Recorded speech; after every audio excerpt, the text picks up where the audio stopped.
It is Magical, also known as Soph, and I am here today to talk about part 2 of my Cure Prism cosplay and build. In the first part of this video series, I talked about the entire outfit and how I made it, and this second part today, we are going to go over how I did the accessories and how I did the wig styling to finish this all off.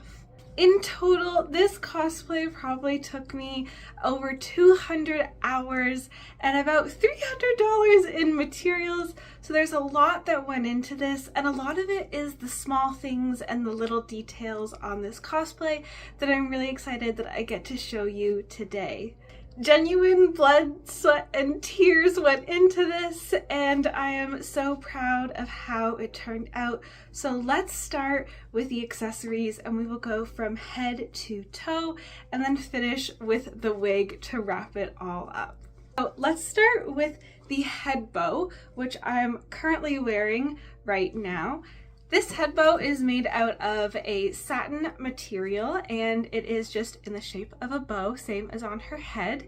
And it has glitter vinyl. It's the same glitter vinyl that is on the skirt, actually, in that blue star cutout. It has glitter vinyl for the stars on the front and the back. And so these two pieces of satin are interfaced with heavyweight fusible interfacing, so it gives the bow a little bit of stiffness. And then I filled the bow actually with some fabric scraps so that it has a little bit of puffiness and a little bit of 3D structure to it rather than just a flat bow on my head. And in addition to that, I have this the headpiece thing, which when I first saw this on her outfit, I really had no idea what it was. I couldn't figure out if it was part of the bow, if it was part of her hair, what was going on there. So that I made out of 1 centimeter thick foam, and I cut out the shape, and it's just sort of like a little angel wing shape. And then I used a foam clay that just air dries and made a circular ball in the middle and sort of stuck the 2 foam wings in the ball, if that makes sense. And the ball is just painted in acrylic paint, just like a royal blue acrylic paint, and the wings I did paint over in white paint as well. And this is attached on my head using a silver sort of clip or bobby pin type of thing, and it is literally just like fastened on my head. That's all. It is not the most stable thing in the entire world, but walking around during a con, no problem. Dancing on stage, I did take it off on the stage when I was dancing because I was so concerned and worried and anxious about it that if I had this on my head, I'd be thinking more about the bow than my actual performance. So I just took it off and didn't perform with it on my head. Okay, so now that we have covered the head bow, let's talk a little bit about the jabot, which you can see in its full glory right here, which is quite the shame because it covers up all of those nasty scallops I was talking about. So you don't even really see the scallops, but I know they're there, the judges knew that they were there, and we all know that those beautiful scallops are underneath of that jabot. Basically, this jabot is made out of that same white satin that the bow is. It's the same white satin I used for the arm bows and my butt tails and butt bow as well. Basically, anything that wasn't super structured in the bodice was made out of this white satin, whereas the structured pieces were made out of the cotton twill. So this was made out of that white satin, and it has a lining, just a polyester lining there on that side. It is just a simple box pleated jabot at the top, and then I gathered it as well, sort of, so it had this more fullness to it. At the bottom of this front panel, I top stitched 2 rows of satin fabric, one in blue, this like nice lovely sky blue color, and then one in this light pink color as well. Then this bow here is quite interesting. This is also made out of the 10mm foam. I cut this out, I traced a pattern, and it's really awesome because my cosplay partners of Cure Sky and Cure Wing also cut out the exact same pattern, so we do have a little matchy bows, which is so cute and I love it. So this is just that same foam cut out in this shape, and then I painted it with a pink acrylic paint and then lined it with this yellow acrylic paint as well. I covered it with, I forget the name of the product, but it sort of acts as a, it sort of makes 2D things look more 3D. I totally am blanking on the name of the product, but it also has a little bit of glitter to it, which makes the bow look super cute in the end. This sort of center button here with the star is made out of that same cosplay foam clay that dries, it just air dries, and so I just made a circle, a ball, a sphere, and then I painted it white, and then I drew a yellow star on it. And then these tails for the bow, same thing, are made out of that blue satin that is on the bottom of the Jabot as well. So this foam bow and these tails are actually fabric glued together, and then they are fabric glued onto the Jabot itself. And then behind the Jabot, I have some snaps that snap it to the collar so that I can remove this piece for storage and for if I need to wash anything on the top part of the cosplay. Okay, moving on further down my cosplay, I have these arm bows as well. This is, again, surprise, surprise, the white satin, and these arm bows are just a bow shape, and they are made with 2 pieces of white satin, and one of the white satin has heavyweight interfacing in it, so it gives it that structure. It what makes the bows stand up like this and not so floppy. And then they are just attached here and around my arm with I just sewed a rectangular tube and then put an elastic through it so that they are sort of like scrunchies on my arm with bows attached to them. And I made sure that the elastics were the exact same width as my arm when they were stretched out, so the fabric doesn't look like a scrunchie or doesn't look scrunched on my arm, but it is tight elastic. It's taut to my arm so that they don't move around or flop around when I am dancing or when I am moving and walking. I guess that brings us to the glovies now, which are made out of this 4-way knit scuba type of fabric. It's the same type of fabric that swimsuits are made out of. Sometimes they make dance costumes or bodysuits out of this same fabric. It's a super forgiving 4-way knit stretch, and I made gloves the same way that I have always made gloves, by tracing my hand turkey style and then cutting out the gloves and doing a stretch stitch around. These gloves also have a different cuff sort of at the top, where they are 2 half circles sewn at the top, so it gives it that crossover pattern that Prism has in her gloves. This is a little bit of imagination of how I wanted to make this, because the way it was drawn was not realistic with how you would sew it. You would need more seams than what her cosplay or what her outfit is drawn with, and so we just added a cuff. So there's an extra seam here compared to what hers looks like on in the show, in the anime, in the drawings, but that was necessary because you cannot make gloves in that shape otherwise. On my dress, I also have a blue satin bow on the very front.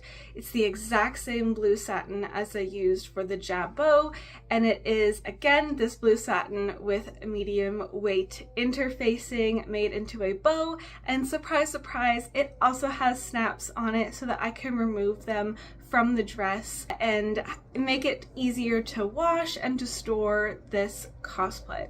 This bow was originally made after the cosmic cautery bow patterns, which people use for Sailor Moon cosplays a lot. If you haven't used those patterns before, they are free. There are some that are free online, and I highly, highly recommend them. They are great patterns to use and to put to use for any magical girl cosplay that you might be doing. I also have these sort of bow tails on the front of my skirt that covers some of the blue satin cutout, the navy satin cutout with the star, and these were also modeled after the Sailor Moon butt bow tails, In addition to a cosplay tutorial video about waterfall bows and how to make those, I can put the link to the video in a little card up here. Super, super helpful video for these bows. And this has no interfacing in it. Actually, it's one of the few pieces of accessories that doesn't have any interfacing at all. And these as well are attached using snap buttons to the front of my cosplay. They snap to the top and they snap to the peplum skirt as well. Another big part of the accessories were the shoes, and these shoes are first using a base of just plain white vinyl go-go boots that I got off of Amazon. You know, sometimes you gotta do what you gotta do, and I wear these boots for cosplay, I wear it for drag, so you know what, I'm getting my use out of these boots. These vinyl boots, I made boot covers to go over the top of the boot, sort of acting as a cuff. And so these cuffs are not actually attached to the boot, but they actually insert in the boot, sort of like before you zip it up. They insert inside and you zip it up and fold it over the edge of the boot, and they are secure that way. These are made out of a hot pink satin, and again, surprise, heavyweight fusible interfacing. That is probably my favorite fabric that I used in this cosplay, and this gave the scallops some structure on the shoes. These scallops were a lot easier to sew than the ones on the top because they were much more shallow, and I had some practice from tackling scallops before doing these. In addition to the star on the boot and the pink, she has sort of like a pink stripe on the foot as well. Those I actually cut out of felt and then glued them to the boot. Because the boot was made out of vinyl, this made the glue easy to take off afterwards. I actually have them removed from the boot right now, and they're not on there. Again, like I said, I use these boots for lots of other things, and so I took those felt pieces off, but they are very easily glued right back onto the shoe itself. Okay, so now it is time to talk about the wig. This wig is a Jerry wig base from the company Coscraft in the UK. I highly recommend these wigs. This is the first one I've ever bought from them, and it is a great quality, great color, and it was exactly like the photos online. And shipping to Canada can be really expensive, but the shipping and price of the wig itself were extremely reasonable. It was $60 for the wig, and I bought 2 packs of wefts in the same color, and it was about $60 Canadian, including tax and including shipping. So that's the base I started with, and what I ended up doing first was doing a lot of teasing. I did a lot of teasing in the bang area and a lot of teasing around the top of the head, just so that the wig wasn't so flat, so it wasn't a shake and go out of the bag. Nobody wants to have that for their wig. I shaped the front pieces here. You can kind of see there are some front pieces that have been shaped into a point, and this was done using hairspray and got to be glue in that like yellow gel glue tube to make sure that these points were stiff. Similar fashion to the bangs on top, teased, styled, and pointed using hairspray and the Got To Be Glue gel styling gel. And I found that the bangs stayed really well over the course of a con day. I had no problems, and these as well obviously stayed pretty intact with how I first created them. I haven't had any issues with those. For the braids, these are some really interesting wig pieces that I created, and what I did first was sew in extra wefts into the wig itself on the inside, just right behind where my ear is in the wig cap. I sewed half a pack of wefts on this side and half a pack of wefts on the other side as well, so I just had more hair to work with here in the braid.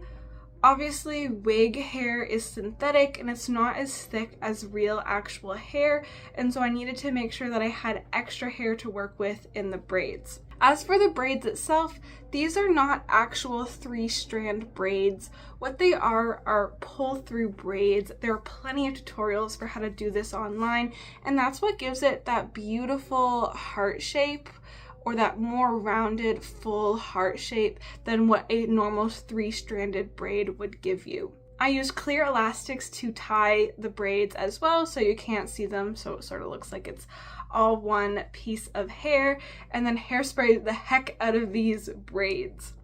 As for the heart, what I ended up doing was there's a clear elastic here, and I thinned out the edges and made sure that they were tapered at the end, and went to town with the Got To Be Glue hair gel. Basically what I did was split the end in half, completely soak and cover these in the Got To Be Glue hair gel, and then let it dry until it became tacky. And then I shaped them and molded them into hearts. I put a bobby pin at the top so that they would stay together, and I laid this down on a piece of cardboard on a table until it dried. And as you can see, it's hard. This glue dries hard, and so these wig pieces are hard. They're not going anywhere. They are not going to move on you, and I'm really glad with how they turned out on the wig. The other part of the wig is the braid that goes around the back. This is pretty simple. I teased those strands, put it in a braid, tied it with a clear elastic at the back, and then finished it off with a hot pink satin ribbon that I sewed myself. Okay, I think that was all of the accessories on this cosplay in addition to the wig, and then what we talked about in the first part of this video. Like I said, this probably took me over 200 hours to complete, so a lot of manual labor went into this, a lot of love over the course of 6 months to make this cosplay that I am so proud of, and so glad that I get to share with you all, and of course the Precure community as well. If you didn't know, I ended up competing with this cosplay, and I placed second in the Masters category at Anna Maritime, which was a huge personal accomplishment for myself and a great achievement for my workmanship and my cosplay and what I love to do most, which is performing on stage. If you have any questions about this process or the previous video, I'm super happy to answer them in the comments. I love it when people cosplay, Precure cosplays, and so I would love to answer any of your questions if you're making a build or if you also want to become Cure Prism yourself. You can find me on social media. I am at Magical Bean Cosplay on Instagram, and I am at Magical Bean Cos on Twitter, and I post lots of updates about my cosplays, my whips, and any con photos, photo shoots, stuff like that. Lots of things on my socials, so be sure to come and follow me there. Thank you all so much for your love for Prism across all social medias and on these videos. It is super greatly appreciated. I'm like beyond proud of this build, and I'm so glad that I get to share it all with you as well. So thank you again for watching and for your time, and I will see you all in hopefully maybe another video in the very near future. Bye!